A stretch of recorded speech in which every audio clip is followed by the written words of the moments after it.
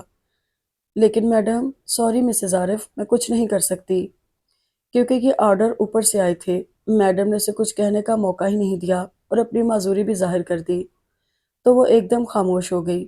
یہ آپ کی 15 دن کی سیلری۔ میڈم نے لفافہ اس کی طرف بڑھایا، جسے لے کر وہ تھکے تھکے قدموں سے واپس گھر لوٹ آئی اور پہلی بار اپنے حالات سے شاکی ہو کر رونے لگی تھی کہ دروازے پر دستک کی آواز سے فوراً آنسو پہنچ کر اٹھ کھڑی ہوئی۔ اس کا خیال تھا امی ہوں گی، لیکن دروازہ کھلا تو کوئی نہیں تھا۔ وہ کچھ حیران سی ہوئی اور دروازہ بند کر کے پلٹی تو پیروں کے پاس سفید لفافہ دیکھ کر سمجھ گئی کہ دستک پوسٹ مین نے دی تھی۔ ہو گئی انٹرویو کال؟ اس نے بے دلی سے لفافہ چاک کیا اور پھر اپائنٹمنٹ لیٹر دیکھ کر وہیں سجدے میں گر گئی۔ اے اللہ، مجھے معاف کر دے، میں بھول گئی تھی کہ ایک در بند ہوتا ہے تو تو اور کتنے در کھول دیتا ہے۔ اپائنٹمنٹ لیٹر سے جیسے اس کے اندر نئی زندگی دوڑ گئی تھی۔ وہ اسی وقت عارف کے لیے کچھ پھل لے کر ہسپتال پہنچی تو اماں تعجب سے بولی، ہائے، تم تو اسکول گئی تھی۔ اسکول سے 2 دن چھٹی کرنے پر ہمیشہ کے لیے چھٹی مل گئی اماں، وہ کہہ کر فوراً عارف کی طرف متوجہ ہو گئی۔ کیسی طبیعت ہے آپ کی؟ تم اپنی سناؤ، کتنی کمزور ہو گئی ہو؟ کیا ضرورت تھی یہاں آنے کی؟ کچھ دیر آرام کر لیتی۔ عارف اس کے زرد چہرے کو دیکھتا ہوا بولا، معمولی بخار تھا، اب میں بالکل ٹھیک ہوں، آپ میری فکر نہیں کریں۔ وہ شاپر میں سے انگور نکال کر پلیٹ میں رکھتی ہوئی بولی، یہ سب کیوں لائی ہو؟ کہاں سے کرو گی اتنا؟ جاب بھی چلے گی تمہاری؟ عارف نے ٹوکتے ہوئے کہا تو وہ مسکرا کر بولی، تو کیا ہوا؟ اس سے اچھی جاب مل گئی ہے، یہ دیکھیں اپائنٹمنٹ لیٹر۔ اس نے پرس سے نکال کر لیٹر دکھایا تو وہ گہری سانس کھینچ کر بولا، یہ تو فل ٹائم جاب ہے۔ ہاں، سیلری بھی اچھی ہے، کل سے جانا ہے مجھے، اور یہاں سے آفس قریب بھی ہے، میں واپسی میں آپ کے پاس ہو لیا کروں گی۔ میں تو کہتا ہوں مجھے گھر لے چلو، خواہ مخواہ تم اور اماں بھی پریشان ہو رہی ہیں۔ کیوں اماں؟ عارف نے کہہ کر اماں سے تصدیق چاہی۔ ہاں، یہاں سے اچھے تو تم گھر میں تھے، اماں نے کہا تو وہ کچھ دیر سوچنے کے بعد بولی، میں ڈاکٹر سے معلوم کرتی ہوں، دیکھیں وہ کیا کہتے ہیں۔ کچھ بھی کہیں، میں بس گھر جاؤں گا، عارف نے ضدی لہجے میں کہا تو وہ یوں ہی سر ہلاتے ہوئے وارڈ سے نکل آئی۔ ڈاکٹر منصور اپنے کمرے میں کسی مریض کو دیکھ رہے تھے۔ وہ ایک طرف بیٹھ کر ان کے فارغ ہونے کا انتظار کرتے ہوئے اپنی نئی جاب کے بارے میں سوچنے لگی تھی۔ اتنی دیر بعد ڈاکٹر نے خود ہی اسے متوجہ کیا تو وہ چونک کر اٹھی اور ان کی ٹیبل کے قریب جا کر بولی، ڈاکٹر صاحب، میرے ہسبینڈ عارف، ان کی کیا رپورٹ ہے؟ عارف، ڈاکٹر نے اسے بیٹھنے کا اشارہ کیا، پھر ایک فائل دیکھنے کے بعد کہنے لگے، بی بی، آپ کے میاں کو کڈنی پرابلم بھی ہے، ایک گردہ بالکل خراب ہو گیا ہے، آپریشن کرنا پڑے گا۔ جی، یہ کب سے ہے؟ وہ ایک دم پریشان ہو گئی تھی۔ میرا مطلب ہے کڈنی پرابلم کافی پرانا مرض لگتا ہے، یہ رپورٹس دیکھیں۔ ڈاکٹر نے فائل اس کے سامنے رکھ دی، جس پر اس نے بس سرسری سی نظر ڈالی، پھر پوچھنے لگی، آپریشن کب ہے؟ ابھی تو وہ اس قابل نہیں ہے، اب کہیں جا کر تو ان کا خون گاڑھا ہونا شروع ہوا ہے۔ ویسے میرا مشورہ یہ ہے کہ آپ انہیں کسی اچھے ہسپتال لے جائیں، کیونکہ یہاں اکثر ادویات وقت پر میسر نہیں ہوتی۔ باقی ہسپتال کی حالت آپ دیکھ ہی رہی ہیں۔ ڈاکٹر منصور اپنے طور پر اسے خاصا مخلصانہ مشورہ دے رہے تھے۔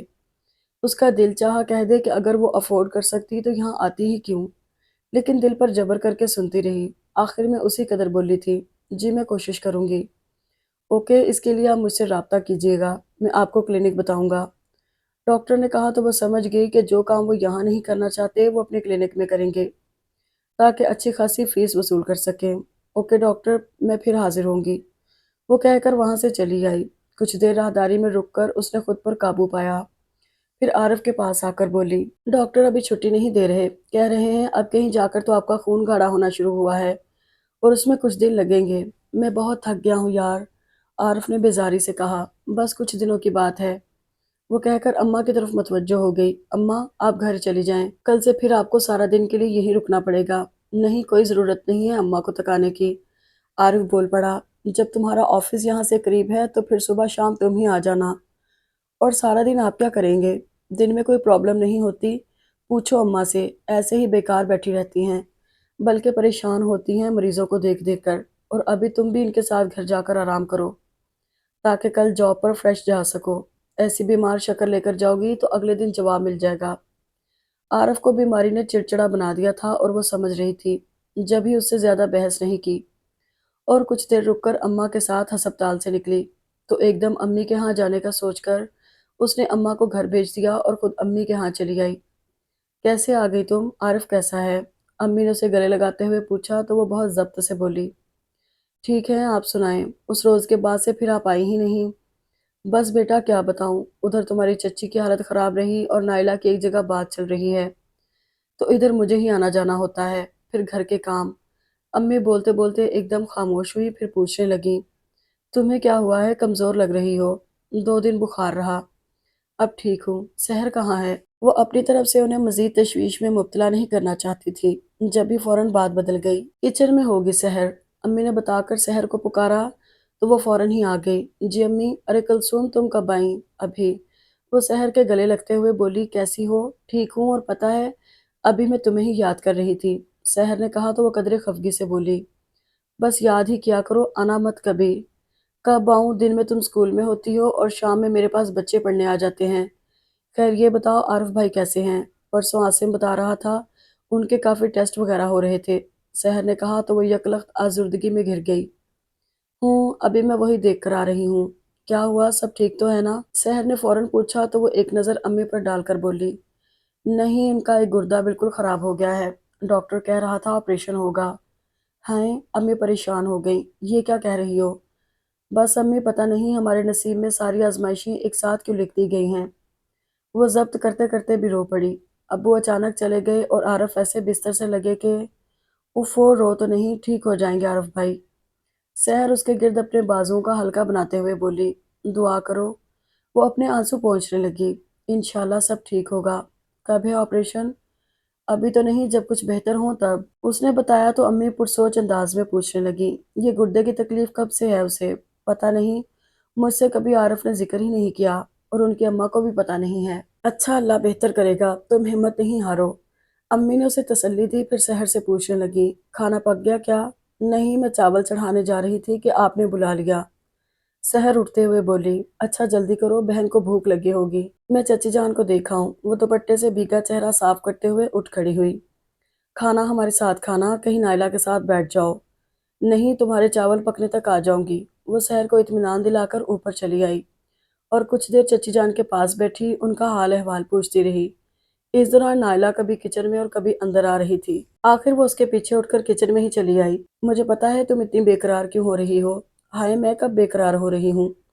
نائلہ نے پلٹ کر اسے دیکھا تو وہ شرارت سے بولی، اچھا تو وہ ہو رہے ہوں گے۔ وہ کون؟ زیادہ انجان بننے کی ضرورت نہیں ہے، مجھے امی نے سب بتا دیا ہے اور اب میں تمہارے منہ سے سننا چاہتی ہوں۔ کون ہے؟ کیسے ہیں؟ کیا کرتے ہیں؟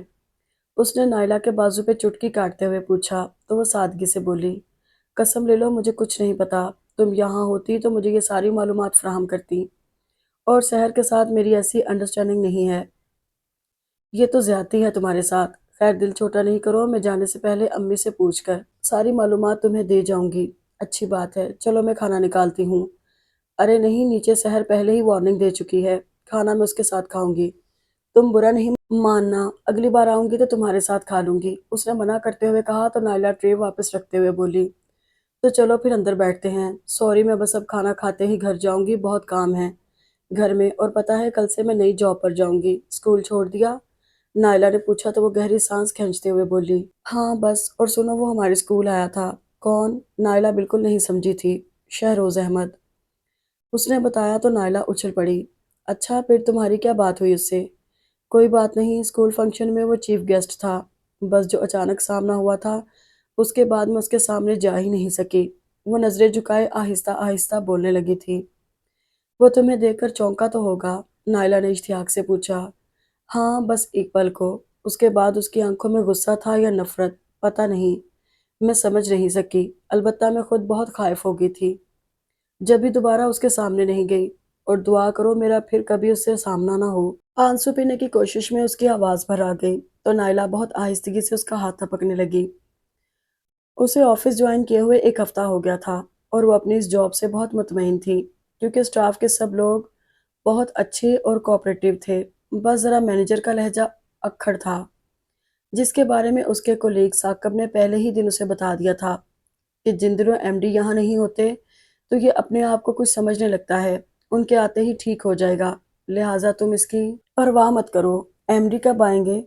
اس نے فوراً پوچھا تھا۔ ایک آدھ ہفتے میں آ جائیں گے، ثاقب نے بمشکل اپنی ہنسی روک کر بتایا تھا۔ اور آج پورے ایک ہفتے بعد ایم ڈی آئے تھے اور کچھ ہی دیر بعد ان کے کمرے سے اس کا بلاوا آ گیا تو وہ قدرے بوکھلا کر جلدی جلدی فائل میں بکھرے کاغذات سمیٹنے لگی۔ ریلیکس مس کلثوم، سر بہت اچھے ہیں، ثاقب نے اس کی بوکھلاہٹ دیکھ کر کہا تو وہ جذبت سی ہو کر پوچھنے لگی، مجھے کیوں بلایا ہے؟ ظاہر ہے آپ ان کی غیر موجودگی میں آئی ہیں اور وہ آپ کو دیکھ کر اپنا اطمینان کرنا چاہتے ہوں گے اور زیادہ سے زیادہ آپ کو محنت سے کام کرنے کو کہیں گے۔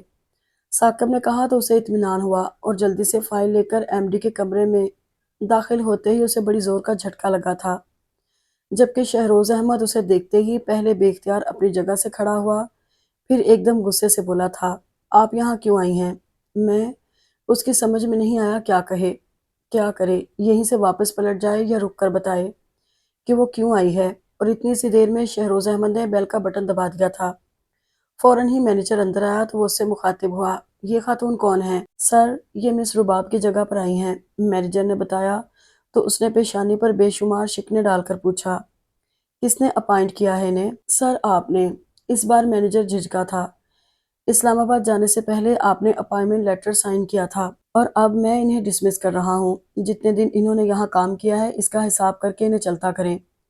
اوف، اتنی توہین! اس کا دل چاہا ہاتھ میں پکڑی فائل کھینچ کر اس کے منہ پر دے مارے، لیکن اس کے ہاتھوں میں اتنی جان کہاں رہی تھی۔ بہت دقتوں سے خود کو گھسیٹتے ہوئے اس کے کمرے سے نکلی اور اس کے پیچھے آتا مینیجر پتہ نہیں کیا کہہ رہا تھا، شاید اس کے ایک ہفتے کے پیسوں کی بات کر رہا تھا، لیکن وہ انسنی کرتی اپنا بیگ لے کر آفس سے نکلی تو بس چلتی چلی گئی۔ کچھ ہوش نہیں تھا کہ وہ کس طرف جا رہی ہے، یہاں تک کہ تواتر سے بہتے آنسوؤں کا بھی احساس نہیں تھا، اور جانے کتنے کوس چلی تھی کہ اچانک ایک گاڑی نے سامنے آ کر اس کا راستہ روک لیا۔ وہ رک تو گئی مگر سمجھ نہیں پائی کہ کیا ہوا ہے۔ کلثوم، تم کلثوم ہی ہو نا؟ گاڑی میں بیٹھے شخص نے اسے مخاطب کر کے پوچھا۔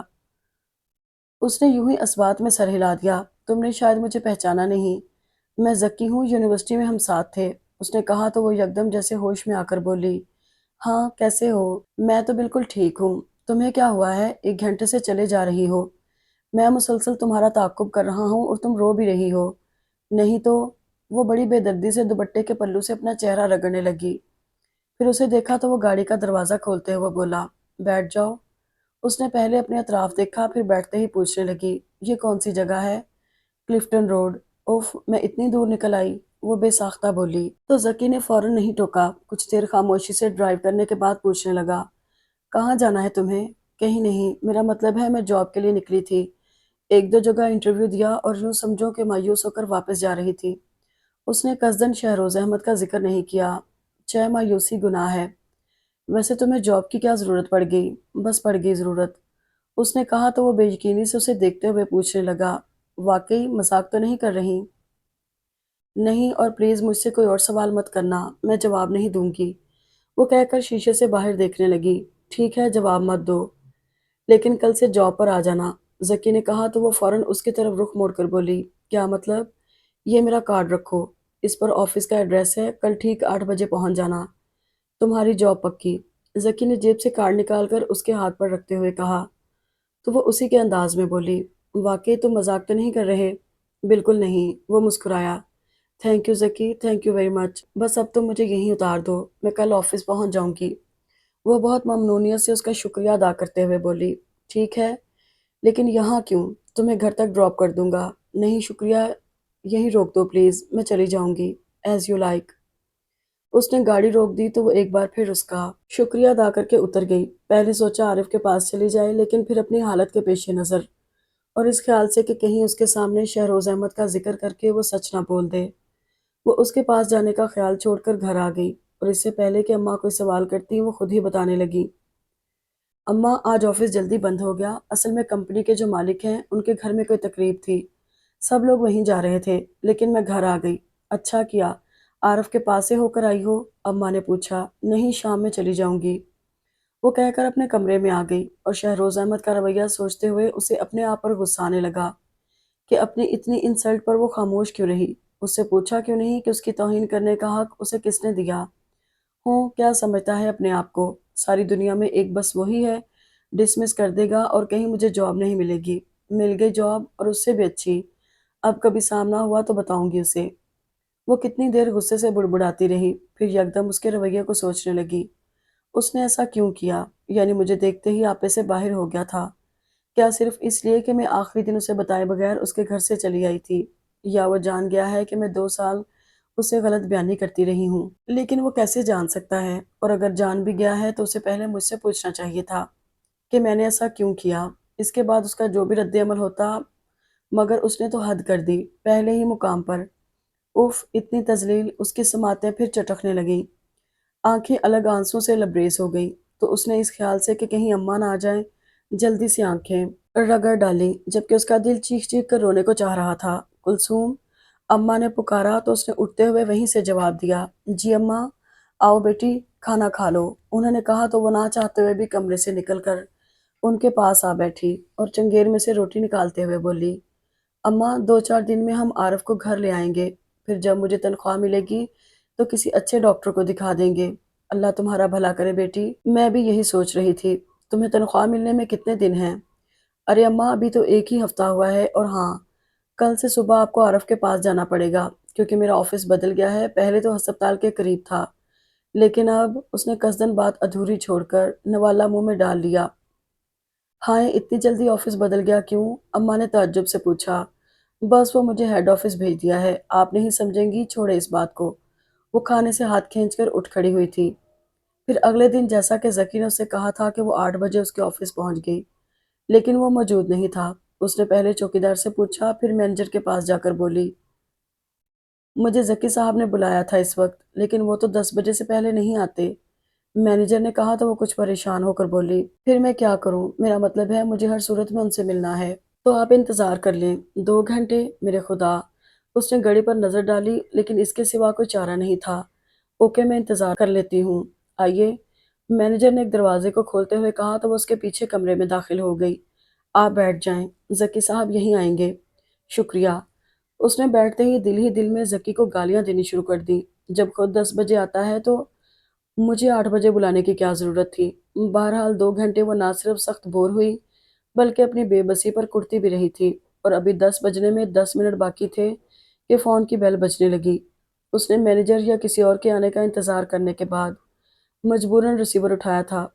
ہیلو، ذکی صاحب سے بات کرائیں۔ دوسری طرف کی آواز سن کر وہ ٹھٹک گئی۔ آپ کون؟ شہروز احمد۔ سوری ذکی صاحب ابھی نہیں آئے۔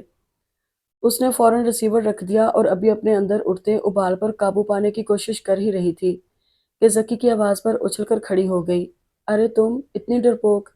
ذکی ہنسا تو وہ خجل سی ہو کر بولی، نہیں، میں اپنے خیال میں تھی۔ سوری، پھر تو میں نے تمہیں ڈسٹرب کیا۔ عجیب آدمی ہو تم، مجھے 8 بجے کا کہہ کر خود 10 بجے آ رہے ہو۔ وہ اس کی بات انسنی کرتے ہوئے بولا، میں روزانہ اسی وقت آتا ہوں۔ اس نے بڑے آرام سے کہا، تو مجھے اتنی جلدی بلانے کی کیا ضرورت تھی؟ دیکھنا چاہتا تھا کہ تم کتنا انتظار کر سکتی ہو۔ اس نے کہا تو وہ یکدم خاموش ہو گئی، جبکہ اس کے اندر اس خیال سے آزردگی سمٹ آئی تھی کہ اس کی مجبوری جانے اسے کہاں کہاں رسوا کرے گی۔ بہرحال تمہارے انتظار سے میں جان گیا ہوں کہ تم واقعی جاب کے لیے سنجیدہ ہو، اور فی الحال میرے پاس آپریٹر کی ویکینسی خالی ہے۔ تم ابھی جوائن کر لو، پھر انشاءاللہ میں تمہارے لیے کوئی جگہ نکال لوں گا، ٹھیک؟ ٹھیک ہے۔ اس نے فوراً آمادگی ظاہر کر دی۔ اب کیا خیال ہے، پہلے چائے؟ نہیں، بہتر یہ ہے کہ مجھے میری سیٹ پر بھجوا دو۔ اس نے اس خیال سے چائے کا منع کیا کہ کہیں وہ اسے ذاتی سوال و جواب نہ شروع کر دے۔ اچھی بات ہے۔ ذکی نے انٹرکام پر مینیجر کو بلایا اور پھر اس کے بارے میں بتا کر اسے مینیجر کے ساتھ جانے کو کہا تو وہ اس کا شکریہ ادا کر کے اٹھ کھڑی ہوئی تھی، اور اب بھی اپنی سیٹ پر بیٹھ کر وہ اطراف کا جائزہ لے رہی تھی کہ فون کی بیل بج اٹھی۔ اس نے فوراً ریسیور اٹھایا۔ یس، ذکی صاحب آ گئے؟ شہروز احمد کی آواز اس بار وہ فوراً پہچان گئی تھی۔ جب بھی کوئی جواب دیے بغیر ذکی کے کمرے میں لائن ملا کر ریسیور رکھا تو اس کے سینے سے آپ ہی آپ گہری سانس خارج ہو گئی۔ پتہ نہیں اب میرے ساتھ کیا ہونے والا ہے۔ اے اللہ، اب تو جلدی سے عارف کو اچھا کر دے، پھر میں آرام سے گھر بیٹھ جاؤں گی۔ وہ انگلی سے ٹیبل پر آڑی ترچھی لکیریں کھینچتے ہوئے سوچے جا رہی تھی کہ انٹرکام کی بیل سے اس کا ذہن قدرے منتشر ہو گیا، اور ابھی اس نے ریسیور کان سے لگایا تھا کہ ادھر سے ذکی کی آواز آئی، کلثوم، پلیز میرے کمرے میں آ جاؤ۔ وہ فوراً اٹھ کر اس کے کمرے میں گئی تو وہ جانے کس سوچ میں تھا۔ کچھ بے دھیانی سے اسے بیٹھنے کا اشارہ کر دیا، پھر خاصی تاخیر سے اسے دیکھ کر بظاہر ہلکے پھلکے انداز میں کہنے لگا، اصل میں میرا اس وقت چائے پینے کا زبردست موڈ ہے، لیکن اکیلے چائے پینے میں کچھ مزہ نہیں آتا، اس لیے میں نے تمہیں بلا لیا۔ وہ جواب میں کیا کہتی؟ خاموشی رہی تو وہ قدرے رک کر پوچھنے لگا، سنو، ابھی میرے آنے سے پہلے تم نے میرا فون اٹینڈ کیا تھا؟ ہاں، وہ بہت ضبط سے بولی۔ کوئی شہروز احمد تھے؟ کوئی شہروز احمد نہیں کلثوم، وہی شہروز احمد جس کے ساتھ یونیورسٹی میں تمہاری سب سے زیادہ اچھی دوستی تھی، کیا تم بھول گئی اسے؟ ذکی نے جتا کر پوچھا تو وہ نفی میں سر ہلا کر بولی، نہیں، دوست کہاں بھولتے ہیں؟ پھر تم نے اسے پہچانا کیوں نہیں؟ میرا مطلب ہے اس کی آواز۔ پتہ نہیں، شاید اس لیے کہ میری کبھی اس سے فون پر بات نہیں ہوئی تھی۔ اس نے اندر ہی اندر جزبز ہو کر کہا تو وہ فوراً بولا، لیکن اس نے تو تمہیں پہچان لیا تھا۔ اچھا، وہ قصدن ذرا سا ہنسی۔ کیا کہہ رہا تھا؟ اس بات کو چھوڑو اور یہ بتاؤ، تمہارا اور اس کا کیا معاملہ ہے؟ کس بات نے اسے تم سے اتنا متنفر کر دیا ہے؟ پتہ نہیں، میں تو یونیورسٹی چھوڑنے کے بعد اس سے نہیں ملی، ہو سکتا ہے وہ اس بات پر خفا ہو۔ بہرحال تم سے اس نے کیا کہا ہے؟ وہ بمشکل خود کو انجان ظاہر کر رہی تھی، ورنہ اندر سے بہت خائف تھی۔ مجھ سے وہ ایک ہی بات کہہ رہا ہے کہ میں تمہیں اپنے ہاں جاب نہ دوں، اس کے علاوہ اور کچھ نہیں، اور آئی ایم سوری کہ میں اس کی بات ٹال نہیں سکتا، کیونکہ میرا اس کے ساتھ بزنس ہے۔ وہ خاصے معذرت خانہ انداز میں بول رہا تھا۔ Okay, never mind. وہ ٹوٹنے اور بکھرنے سے پہلے وہاں سے نکل جانا چاہتی تھی، جب بھی فوراً اٹھ کھڑی ہوئی۔ ایک منٹ، اگر تم شہروز سے بات کر لو تو، اس نے ٹیلی فون پر ہاتھ رکھتے ہوئے کہا۔ نہیں، وہ سختی سے کہہ کر وہاں سے نکلی تو ایک بار پھر اس کے سامنے دنیا اندھیر ہو گئی تھی۔ کچھ سمجھ میں نہیں آ رہا تھا کہ کیا کرے، کہاں جائے۔ گھر میں بوڑھی ماں کو کل سے اس نے یہ آسرا دیا تھا کہ اسے تنخواہ ملے گی تو وہ عارف کو کسی اچھے ڈاکٹر کو دکھائے گی، اور خود وہ بھی کافی پر امید تھی کہ بے شک ایک در بند ہوتا ہے تو اللہ اور کتنے در کھول دیتا ہے، لیکن اس کے بندے جو اس زمین پر خدا بننے کی کوشش کر رہے ہیں، وہ ان سے کہاں تک لڑ سکتی تھی؟ کل کی طرح آج بھی وہ بس چلتی چلی جا رہی تھی، کچھ ہوش نہیں تھا کس طرف جا رہی ہے۔ اچانک قریب سے گزرتی بس کے تیز ہارن سے اس کا دماغ جھنجھنا گیا، اور اس کے ساتھ ہی وہ جیسے ہوش میں آ گئی تھی۔ پوری آنکھیں کھول کر ادھر ادھر دیکھا، اچانک سامنے شہروز احمد کے آفس پر نظر پڑتے ہی اس کے اندر ایسا ابال اٹھا کہ پھر اس نے کچھ سوچا ہی نہیں۔ بہت تیز قدموں سے روڈ کراس کرتی سیدھے اس کے آفس میں داخل ہو کر مینیجر سے بولی، مجھے شہروز احمد سے ملنا ہے، وہ اس وقت میٹنگ میں ہیں۔ مینیجر نے کہا تو وہ نخوت سے بولی، میں کیا کروں؟ اس کے ساتھ ہی اس نے بہت تیزی سے بڑھ کر اس کے کمرے کا دروازہ کھولا تو وہاں موجود ہر شخص اس کی طرف متوجہ ہو گیا، لیکن اس کی نظریں صرف شہروز احمد پر تھیں۔ شہروز احمد، مجھے آپ سے بات کرنی ہے۔ وہ جو اسے غصے سے دیکھ رہا تھا ناگواری سے بولا، بی بی آپ باہر انتظار کریں میٹنگ کے بعد۔ نہیں، ابھی آپ ان سب کو باہر کریں۔ وہ غالباً اپنے حواسوں میں نہیں تھی۔ ایکسکیوز می، شہروز احمد نے اس کے خطرناک تیور دیکھتے ہوئے سب سے معذرت کر کے انہیں جانے کا اشارہ کیا تو وہ ایک طرف ہٹ کر کھڑی ہو گئی، اور جیسے ہی سب لوگ باہر نکلے زوردار آواز کے ساتھ دروازہ بند کر کے اس کی طرف پلٹی تھی کہ وہ فوراً بولا، یہ کیا بےہودگی ہے؟ بےہودگی؟ وہ زہر خند لہجے میں بولی، اور جو تم کر رہے ہو وہ کیا ہے؟ کون ہوتے ہو تم مجھے ہر جگہ سے ڈسمس کروانے والے؟ خدائی فوجدار ہو گئے ہو کیا؟ اگر سارے شہر پر تمہاری اجارہ داری ہو تب بھی تمہیں یہ حق نہیں پہنچتا۔ تمہیں حق تھا مجھے دھوکہ فریب دینے کا۔ جاؤ، جو کر سکتی ہو کر لو، میں خدا کی قسم تمہیں کہیں چین سے نہیں رہنے دوں گا، یہ میرا خود سے وعدہ ہے۔ وہ اس سے زیادہ تل ملایا ہوا تھا۔ وہ ایک لہجہ کو کانپ گئی، پھر فوراً خود پر قابو پا کر بولی تھی، فریبی تم ہو جو فوراً لندن چلے گئے تھے شادی کرنے۔ ہاں، کتنا پاگل تھا میں جو بنا تمہارا اتا پتہ جانے تمہارے پیچھے لندن تک چلا گیا تھا۔ ایک بار بھی یہ نہیں سوچا کہ جب تم نے مجھے یہاں کا اتا پتہ نہیں دیا تو بس اس بات سے تم نے میرے خلاف محاذ بنا لیا۔ وہ اس کی بات کاٹ گئی تو وہ انتہائی تعصب سے بولا، تمہارے نزدیک یہ کوئی بات نہیں؟ میں تم سے پرانی باتوں پر الجھنے نہیں آئی، صرف یہ کہنے آئی ہوں کہ آئندہ میرے راستے میں مت آنا، ورنہ وہ چیلنج کر رہا تھا، لیکن وہ انسنی کرتی وہاں سے چلی آئی تھی۔ وہ عارف کو اپنی جاب کا بتانا نہیں چاہتی تھی، لیکن جب اس نے پوچھا کہ تمہاری جاب کیسی جا رہی ہے تو وہ بے اختیار رو پڑی۔ پتہ نہیں عارف، ہمارے نصیب میں کیا لکھا ہے۔ ارے کیا ہوا ہے؟ عارف نے کمزور لہجے میں پوچھا۔ غالباً سمجھ گیا تھا کہ اس کے ساتھ کچھ اچھا نہیں ہوا، اتنی اچھی جاب تھی، ایک لڑکی سورس لے کر آ گئی اور مجھے جواب مل گیا۔